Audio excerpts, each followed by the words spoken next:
When you know within yourself that there's something you want to do, and I believe that all of us were born with a purpose, that all of us have something that we are supposed to do, that all of us have some goodness within us, and that goodness gives us a responsibility to manifest our greatness. And when you know that, you can feel it in your guts, and you know that you're deliberately operating below your potential. You've gotten comfortable. You stop expanding, you stop stretching, you stop challenging yourself. Let me share something else with you. Not only is it possible for you to have your dream, but it's necessary. It's necessary that you have it, that you work on it, that you develop yourself, that you go for what is yours in the universe. I was in my comfort zone. I was doing just enough to get by. I was working on a job. They paid me just enough to keep me from quitting, and I worked just hard enough to keep from getting fired. How many know people like that? Blink your eyes if you understand what I'm talking about. I was parked. I knew I could do more. But when my mama died, it took something out of me. When I went through a divorce, it took something out of me. When my best friend died, it took something out of me. I parked, and somebody said that life is like an onion. You have to peel it one layer at a time, and sometimes you cry. Life's going to happen to you when you have a dream. You're going to get slapped around, and don't take it personal. Don't ask, why did this have to happen to me? Why not you? Who would you suggest? You want to give us some names, some email addresses? And don't tell everybody. 80% don't care and 20% glad it's you. It's called life. Suck it up and move on. Get over it.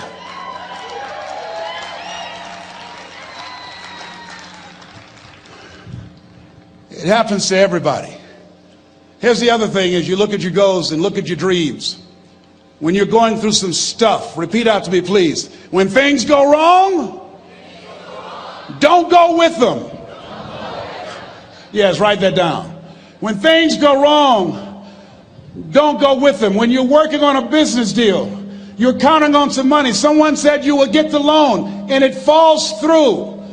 You have an event, and the people that you thought would be there and support you, they don't come through. Or someone turns against you, or you get ripped off. It's going to happen to you. Happened to me. Someone stole all my products, my database, over 180,000 names and addresses. It's not personal. It's going to happen to everybody. It does. 8 out of 10 millionaires have been financially bankrupt. Walt Disney had he filed bankruptcy 7 times and had 2 nervous breakdowns. It's called life. But I got a saying: when life knocks you down, try and land on your back, because if you can look up, you can get up. You've got the power in you to do that. You've got something special. You've got comeback power. Here's the other thing. Let us say together, it's possible. It's necessary. It's me. Yes, write that down. It's me. Take ownership for your life. Nobody can live your dream for you but you. Nobody's going to take care of your business like you. Stop coming up with excuses. Don't give yourself permission to continue to live a small life. You can't fit a big dream into a small life. Give yourself permission to go for it, to test yourself, to challenge yourself, to live full. I like the saying, always strive to get on top in life, because it's the bottom that's overcrowded. The reason you're here is because there's something in you that says, I can do more. This just can't be it. There's something in you. There's a calling on your life. There's something in your heart that caused you to get dressed and spend the money to go to seminar after seminar and listen to message after message and speaker after speaker. Because there's something in you that tells you this is not it for you. You have not peaked here. There's more in you that you are expressing. Eye has not seen, ear has not heard, nor has entered the heart of mankind what's in store for you if you challenge yourself, if you persist and persevere. If you take ownership for your life. George Bernard Shaw said the people that make it in this life, they look around for the circumstances that they want, and if they can't find them, they create them. Create what you want. You have the power in you to do more than you can ever begin to imagine, to control your destiny, to make a difference in our children, to make a difference on the planet, to make an impact. Let us say together, it's me. And let us say together, it's hard. Say it like you know it. Say it's hard. Ladies and gentlemen, it's hard. There are people who have seen their retirements taken away from them by the corporations that they work for. They were within 2 or 3 years of retiring, and they had it taken from them. The #1 entrepreneurs in this country now are senior citizens. The #1 employer, #2, McDonald's and Walmart. And there's nothing wrong with those jobs. I guarantee you those people did not have a plan to end up living their lives at the end of life with those types of jobs. And they didn't have a plan like you have, and while you're investing in yourself, not to. And it's hard. There are people making choices between purchasing prescription drugs or paying for gas or a mortgage note. It's hard when you're working on a job for 20 years, 30 years, give them some good years, and then they come in and tell you, we've downsized. In other words, you're fired. And then you have to start all over again. How many of you know it's hard? Raise your hands, please. It's hard. And it's not fair. One of the things I like about T. Harv is he talks about work and investing in yourself. It's not fair when people are going up against that kind of stuff to tell them just think positive and be enthusiastic and everything will work out all right. Ain't that kind of party. It's hard. Life will put some knots on your head. I bought my first home for my mother. I was rushing, didn't know what I was doing, and I bought a home that had a lien against it. And they called me, Mr. Brown, yes, there's a lien against your property. We need $55,000 if you're going to stay there. Wait a minute, sir. I just bought this home. The guy told me there were no liens against it. I'm not the one that owe you the money. You should have checked that out, Mr. Brown. Come on. I called my attorney. We followed up. Yes, Les, there's a lien against the property. But he told me there were no liens. He lied, obviously. Oh, my God. He told me he wanted to help me because he admired the fact that I was buying this home for my mother and that he was adopted, and he identified with me. Les, he suckered you. He played you, man. So what? Well, would they take payment arrangements? What about $5,000 a month? They want all the money, Les. They want all the money, or you're going to have to get out. The house is going up for sheriff's sale. Do you have it? No, I don't have them. Can they give me some time? Tell them to give me 3 months, please. Give me 3 months. My mother's in her 70s, man. She has a bad heart. Don't do this to me. This is my dream. Don't do this, man. Please, let me talk to them. Les, I'm talking to their attorney. They don't want to talk to you. I've got to talk to their attorneys. Do you have the money? No. Will they give me 3 months? No. What about 2 months? No, Les. They want the money in 7 days. Oh, my God. Let me call you back. I'm not sure. And I walked the floors thinking, God, how could this happen to me? I got to figure this out. I got to figure this out. And it seemed like the days were just ticking off. Thursday, I had to call them and let them know. They called me, Les, do you have the money? No, I don't. Friday, you have to leave. The sheriff will be there. You're going to have to leave, Les. They're going to take my house. What about my down payment? You lost it, Les. You lost it. Okay. I got to go. Yes.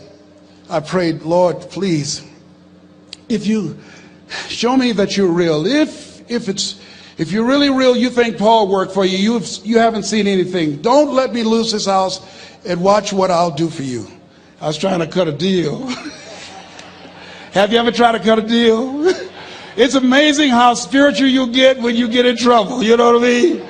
When I was diagnosed with prostate cancer, I was going to bed with the Bible and the Holy Quran and Science of Mind and Joel Goldsmith, everything I could find. I was praying to Jesus, Yahweh, Melchizedek, everybody. I was calling on everybody. It's amazing. And here I was walking the floor, 3 o'clock in the morning, and I had to go and wake my mother up. I got on my knees and I said, Mama, I said, I need you to wake up. She said, what's wrong, Leslie? I can hear you walking back and forth. I'm not asleep, son. I said, there's something I need to tell you. She said, your eyes are red. Why are your eyes red? Because I feel so stupid now. Why? We got to move tomorrow. Why, Leslie? There's a lien against the property and they want $55,000 and I don't have it. And we're going to be set out tomorrow. We have to go back to Liberty City. So she said, it's okay. I don't like this house anyhow. I said, why? She said, because of my arthritic knees, it hurts my knees when I go up the steps. I said, and why didn't you tell me? Because you were so happy. I just said it because you were happy. I'll live in a shack with you, boy. I love you. It's not the house. I love you. I love all my children. I said, thank you, Mama. Thank you. And the next day when we were in the truck going back to Liberty City and we pulled down 68th Terrace, the neighbors came out and said, wow, Mamie, y'all coming back? Are you back? Yes. What happened to the home your boy bought for you? Those boys you adopted.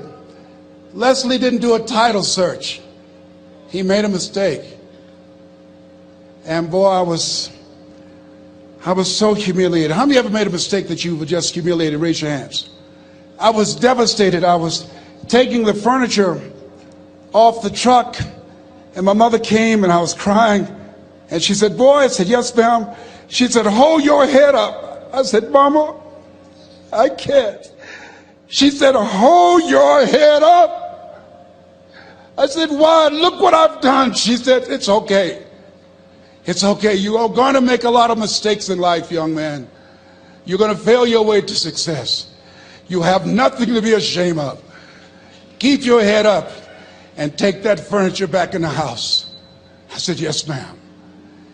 And I learned something from that. If you ever go through something, hold your head up. If you ever make a mistake, hold your head up. If you ever do something that everything goes wrong, life catch you on the blind side, hold your head up. It's not over.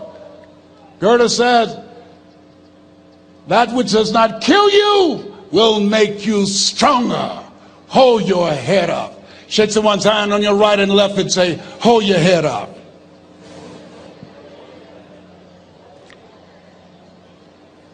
Here's something else, ladies and gentlemen. Repeat after me, please. You got to be hungry. Everybody together, you got to be hungry. I'll never forget Mr. Washington said, Mr. Brown, yes, sir. What do you want to do with your life, young man? I said, sir, I want to be a disc jockey. He said, Mr. Brown? I said, yes, sir. He said, you got to be hungry. I said, what do you mean by that? He said, people that are hungry are willing to do the things today others won't do in order to have the things tomorrow others won't have. People that are hungry are willing to invest in themselves. People that are hungry will go to seminars and workshops. People that are hungry are always searching, always seeking higher ground. So how do you want to make it? I said, I want to be a disc jockey. He says, good. Here's what to do. He said, I want you to read 10 to 15 pages of something positive every day.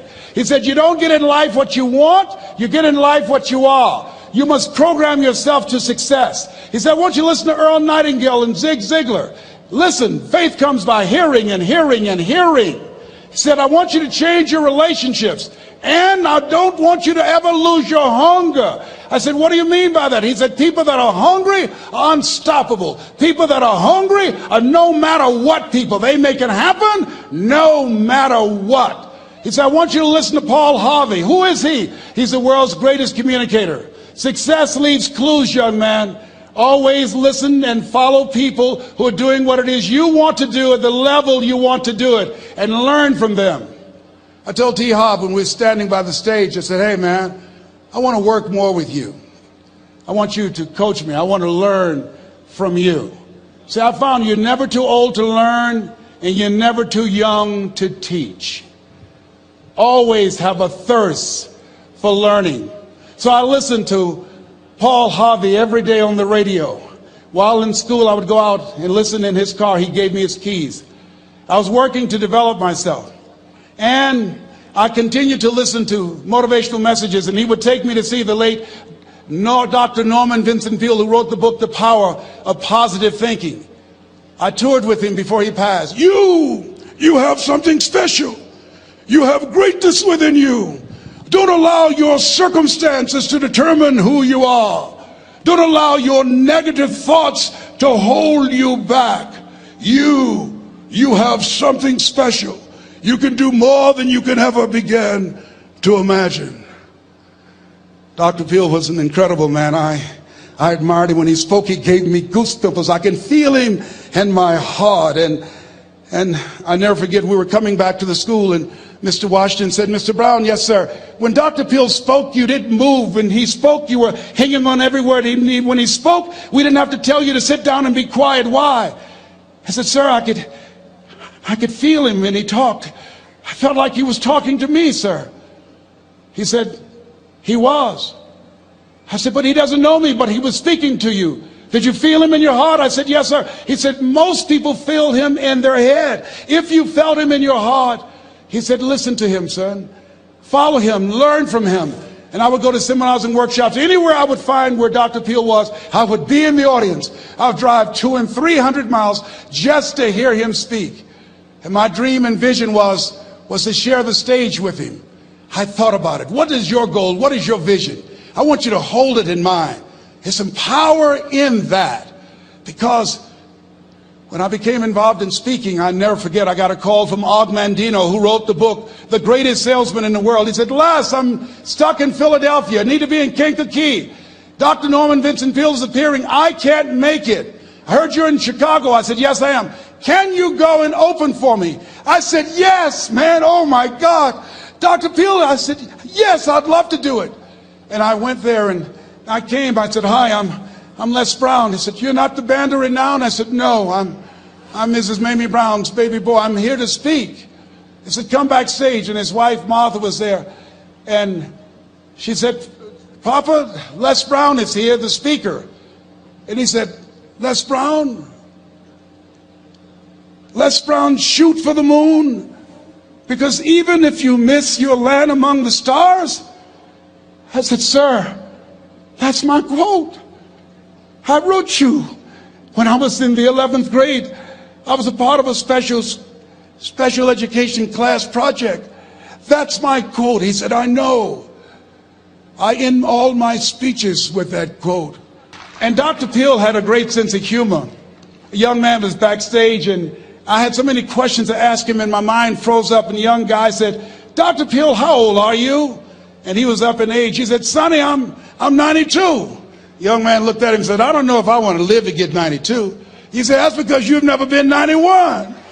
So I did the things that Mr. Washington suggested. I listened to motivational tapes on a regular basis. I would go to seminars and workshops whenever Zig Ziglar and Dr. Dennis Waitley and Jim Rohn would come to town.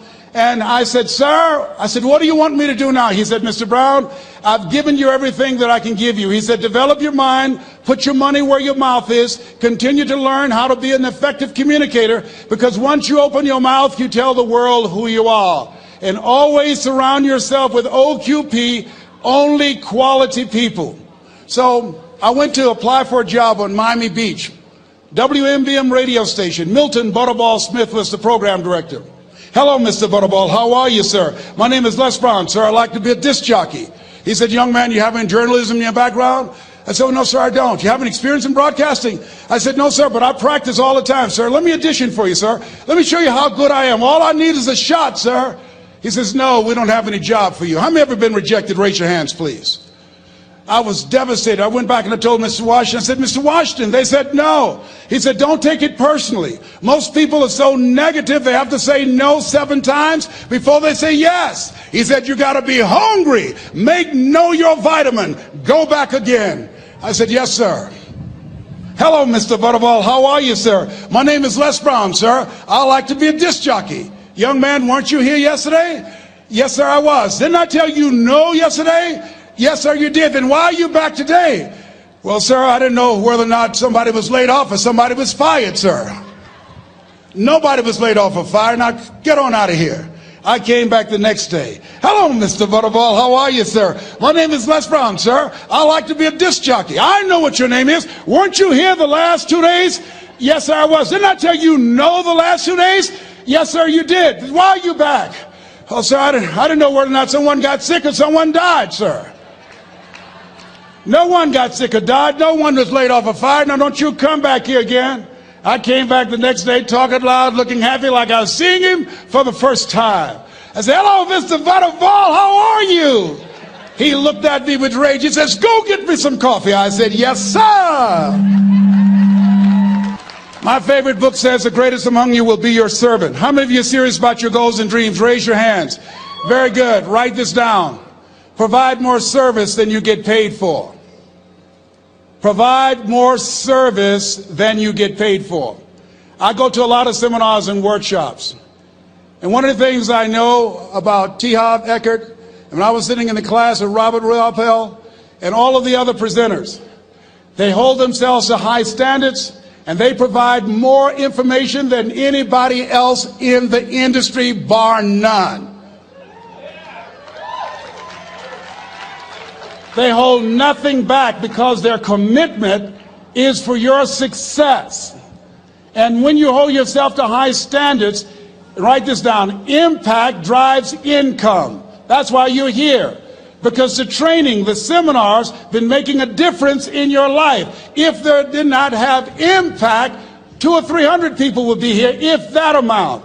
Impact drives income. So I became the errand boy for the disc jockeys. I would go get their lunch and their dinner, and I would bring it to them in the control room, and I'd watch them working the control boards, knowing my time will come. Write this down. I expect to reach my goal. Yes, you want to operate with a spirit of expectation. I expect to reach my goal. So I started preparing for the next position. Never forget one quote that I heard. As you look at your life, you look at your goals and dreams. It's better to be prepared for an opportunity and not have one than to have an opportunity and not be prepared. If you expect to reach your goal, prepare yourself now. And so then pretty soon, the guys at the station, they begin to take a liking to me. Write this down. Build relationships. As you're aware, people deal with people that they know, like, and trust. And so they would say, Leslie, yes, sir. Come here, yes. Come outside. Who did this? Oh, your car? Yes. Who cleaned my car? I did, sir. I would wax their cars on the weekend, inside and out. How much do you charge? Oh, nothing, sir. I just sworn to help out. I was providing more service than I got paid for. I was building relationships. They said, whoa, look here. Donna Ross and the Supremes are coming to town. The Four Tops and the Temptations. Here are my car keys. Pick them up for me. Take them to the Fontainebleau Hotel on Miami Beach. I said, yes, sir. I would drive them all over Miami Beach in their big, long Cadillacs. I didn't have any driver's license, but I was driving like I had some. Then one day, it was a Saturday afternoon, a disc jockey by the name of Rockin' Roger was drinking while he was on the air. It was a Saturday afternoon, and I was the only one there. Rockin' Roger got so drunk, he could not complete the show. He started slurring his words. He's about to fall off the chair. And there I was, looking at him through the control room window, walking back and forth, young, ready, and hungry. I was saying, drink, Rock, drink. Drink, Rock. I'd have gone and get him some more if he'd asked me to. Then pretty soon the phone rang. It was the general manager, and I answered the phone. I said, hello? He said, young boy, this is Mr. Klein. I said, I know. He said, Rock can't finish his program. I said, I know. He said, would you call one of the other DJs in? I said, yes, sir. I said to myself, he must think I'm crazy. I called my mom and my girlfriend, Cassandra. I said, y'all come out on the front porch and turn up the radio. I'm about to come on the air.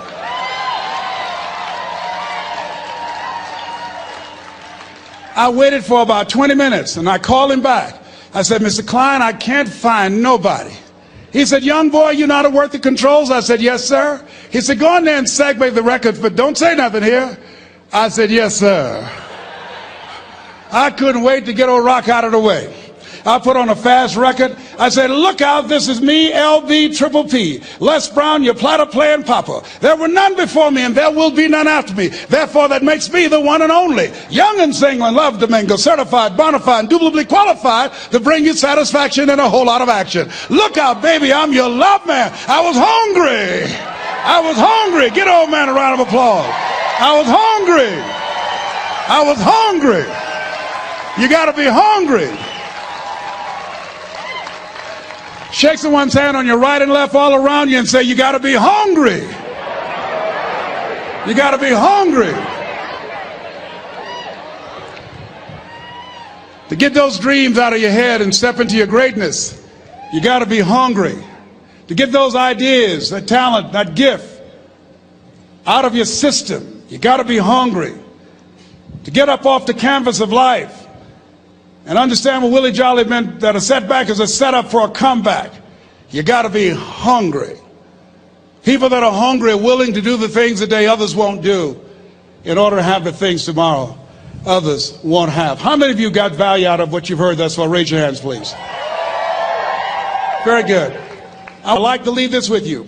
I don't know what your goals are. I don't know what you want to do. Here's what I know about you. You have greatness within you. Here's what I know about you. I can help you to live full and to die empty. I can show you what I've learned. If anybody told me that I would be doing what I'm doing now, I leave here today, I go to New Orleans and speak there, then I'll be flown to Barcelona. If anybody told me, given my circumstances, born in an abandoned building on a poor section of Miami, Florida, called Liberty City, if both my birth parents stood up and said, hello, son, I would not know either one. Being labeled educable mentally retarded, put back from the 5th grade to the 4th grade, failed again when I was in the 8th grade, no college training. Anybody told me the principles that I would teach you, that they would have the impact that it has had on my life. This Les Brown that you see, I did not know he existed. And I tell you that you have greatness within you. You have the ability to do more than you can ever begin to imagine. Come into the room with me, and I guarantee you your life will never be the same again. I like to leave this with you. I don't know what your goals are.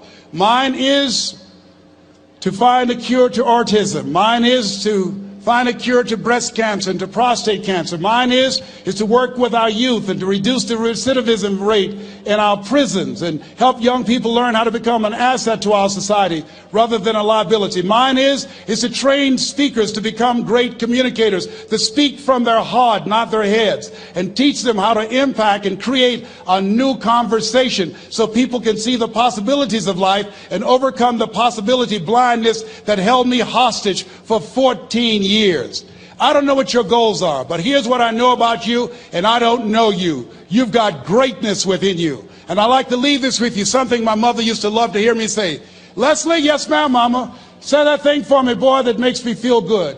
I dedicate this to you, to the greatness in you, and to the dream that you showed up on the planet to produce. And it's simply this. If you want a thing bad enough to go out and fight for it, to work day and night for it, to give up your time, your peace, and your sleep for it. If all that you dream and scheme is about it, and life seems useless and worthless without it, and if you gladly sweat for it and fret for it and plan for it, and lose all your terror of the opposition for it, and if you simply go after that thing that you want with all of your capacity, strength and sagacity, faith, hope, and confidence, and stern pertinence, and stern pertinence, and stern